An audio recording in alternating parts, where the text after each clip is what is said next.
বোঝায় পৃথিবীতে, সেটা কোন জ্ঞান? ব্রহ্মজ্ঞান। জ্ঞান বলতে যদি কিছু বোঝায় তাহলে সেটা কোন জ্ঞান? আত্মজ্ঞান।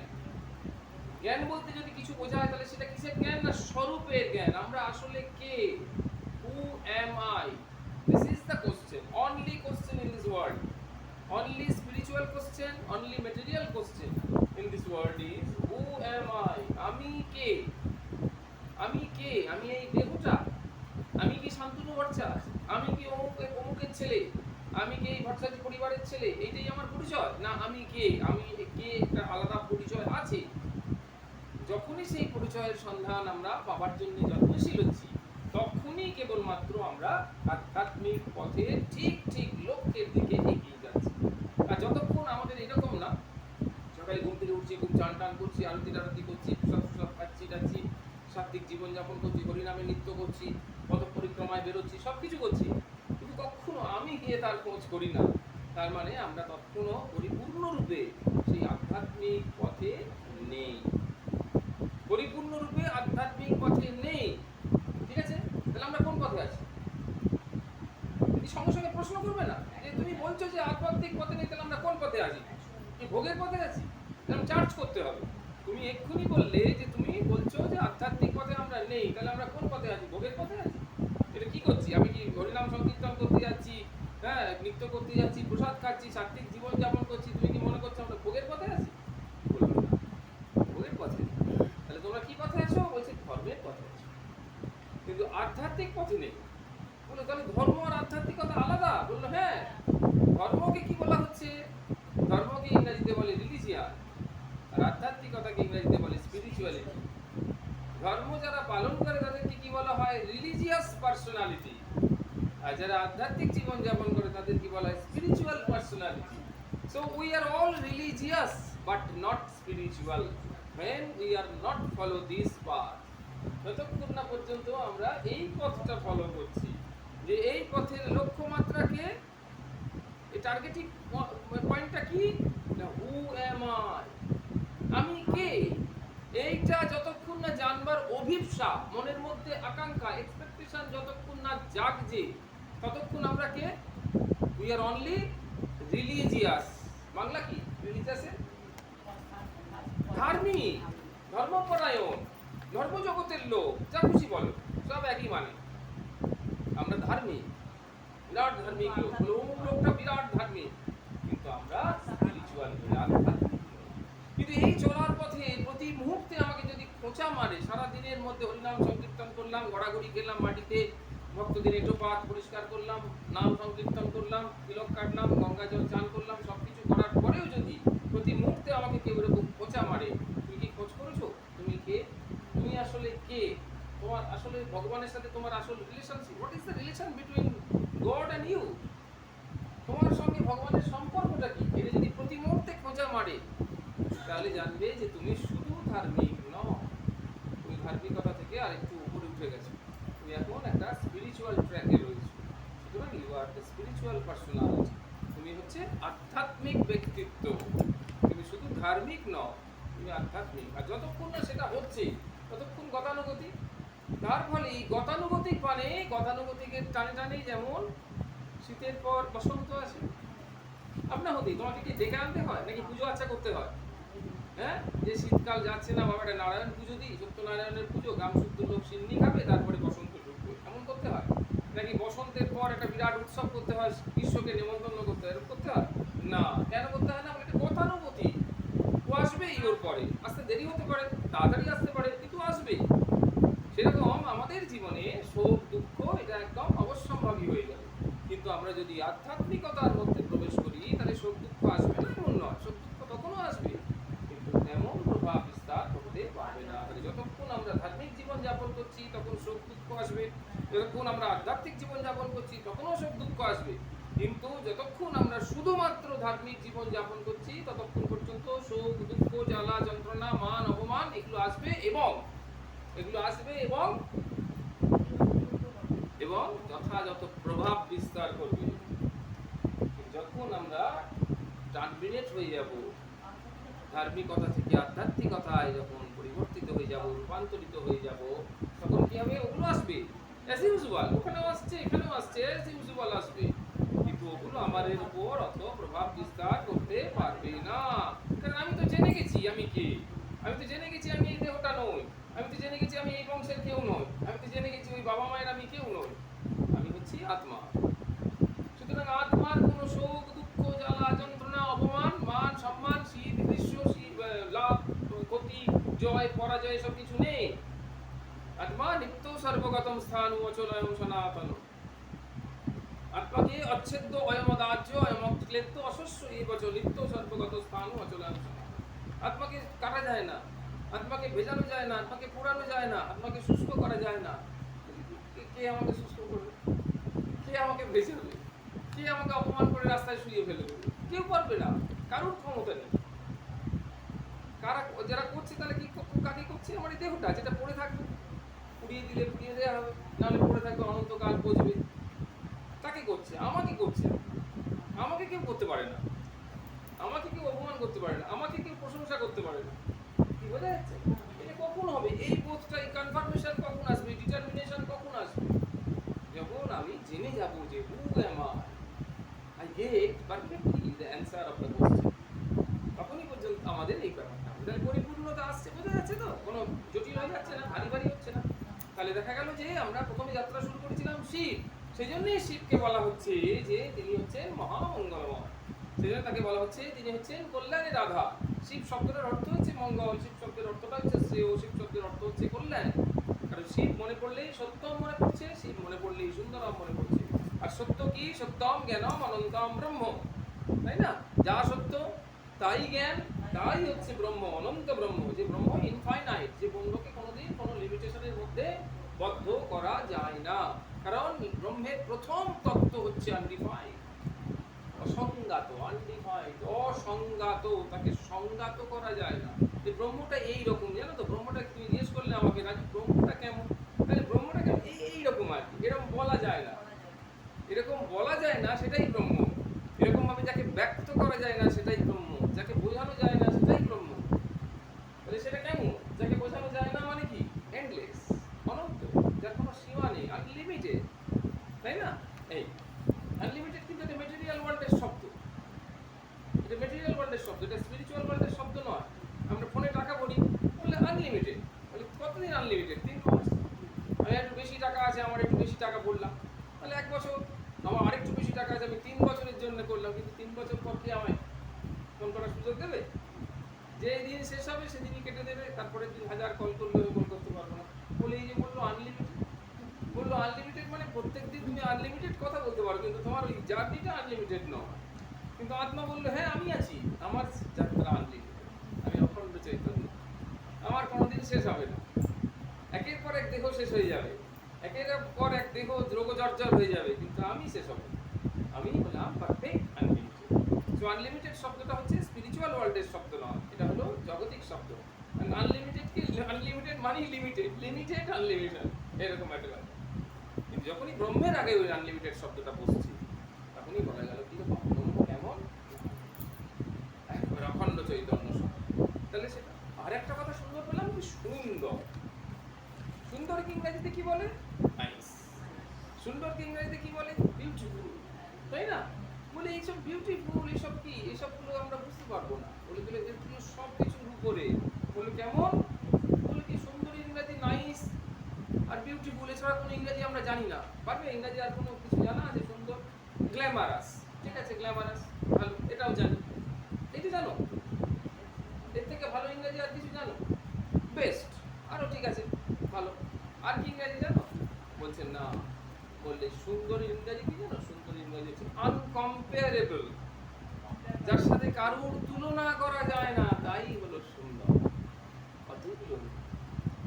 এটা কি? এটা সেটা হচ্ছে ভগবান, ভগবানের যা কিছু তাই সুন্দর।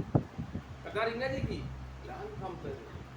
ভগবানের নাক, হ্যাঁ, লর্ড কৃষ্ণের নাক, nose of the lord Krishna is very beautiful, না, nose of the lord Krishna is uncomparable, কারোর সাথে তার নাকের তুলনা হবে না। দি বেস্ট না, দি গ্ল্যামারাস না, আনকম্পেয়ারেবল। কত গ্ল্যামারাসের কত গ্ল্যামার আছে, আমার গ্ল্যামারটা আরেকটু বেশি, ওর গ্ল্যামারটা তার থেকে বেশি।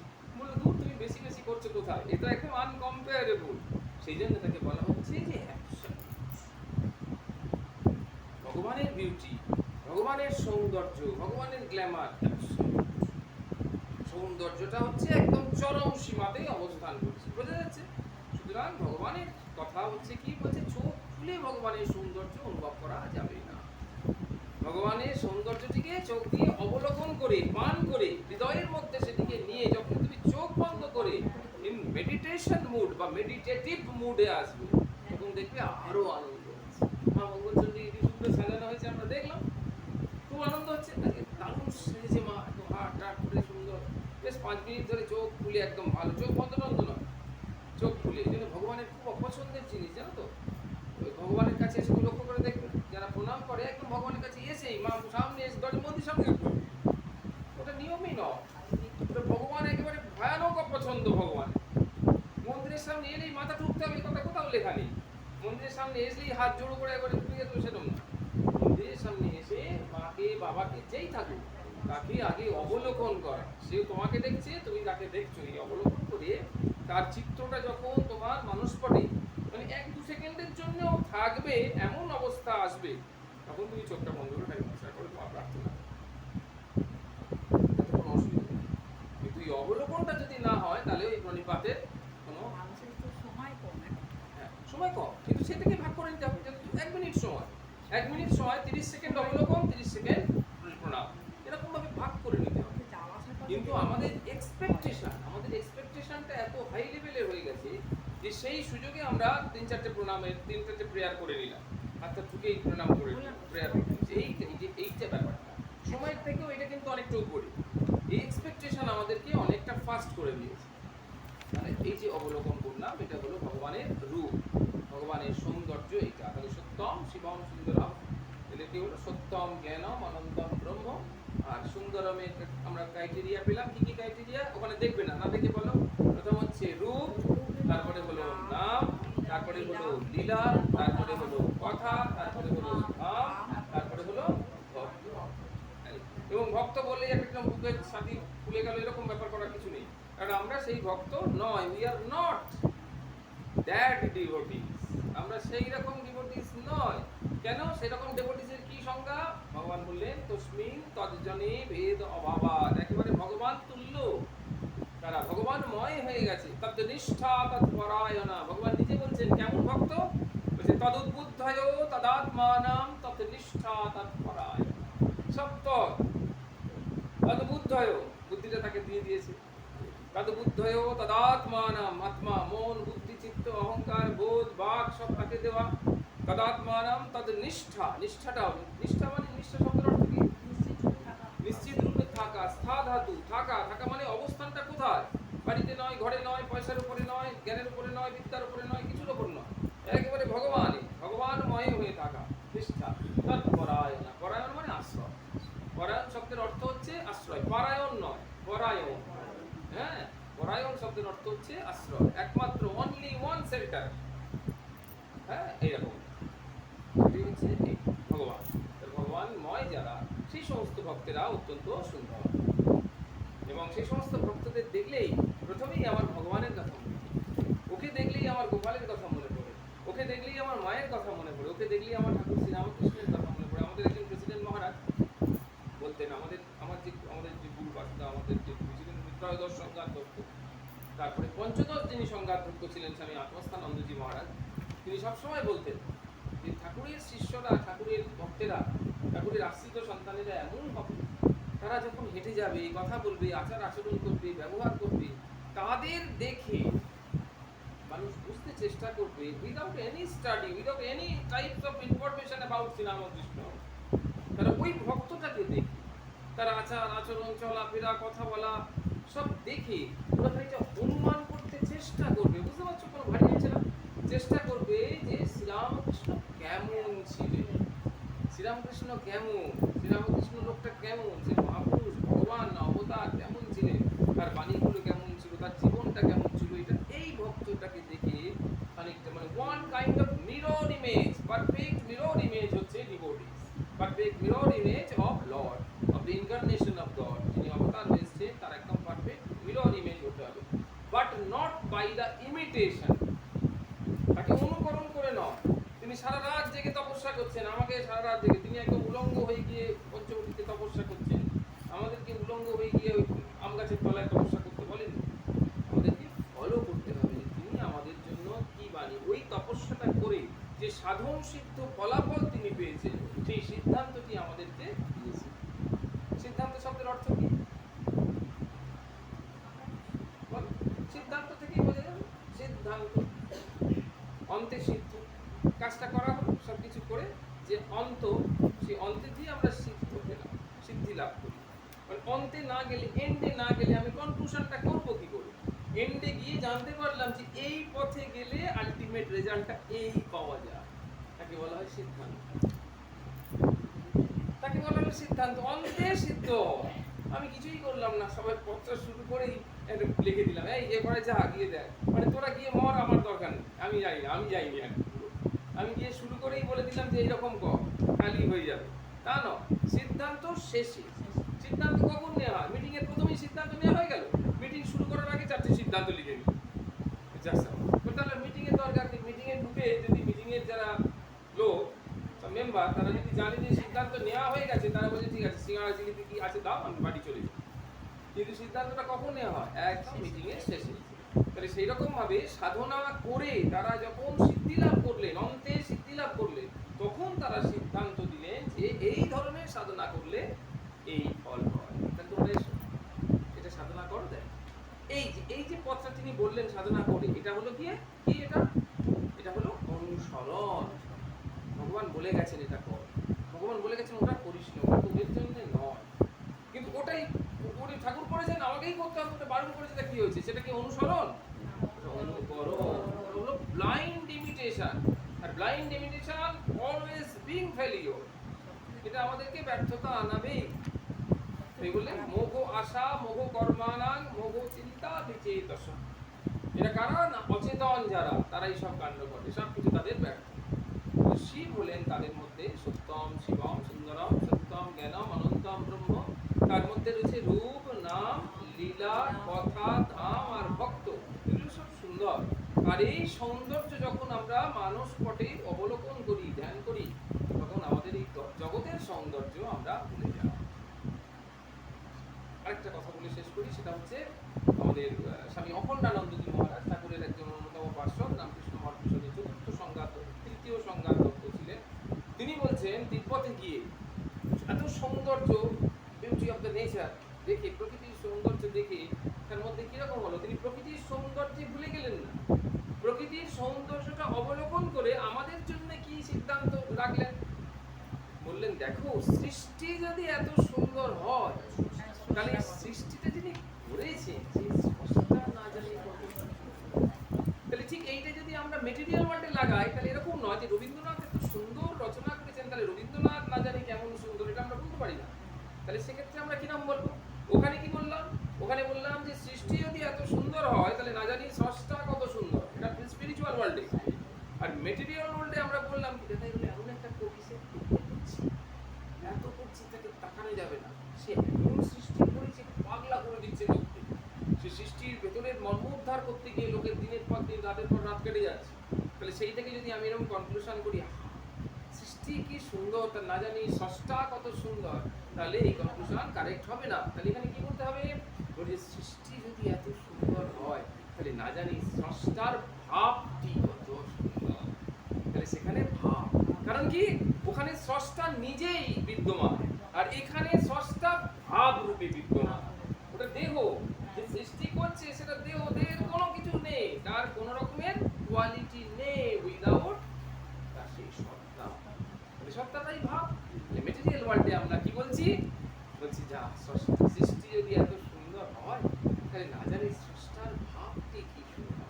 রবীন্দ্রনাথের ভাবটি কি সুন্দর, নজরুলের কি ভাব সুন্দর, সুকান্তের কি সুন্দর ভাবটি দেখ।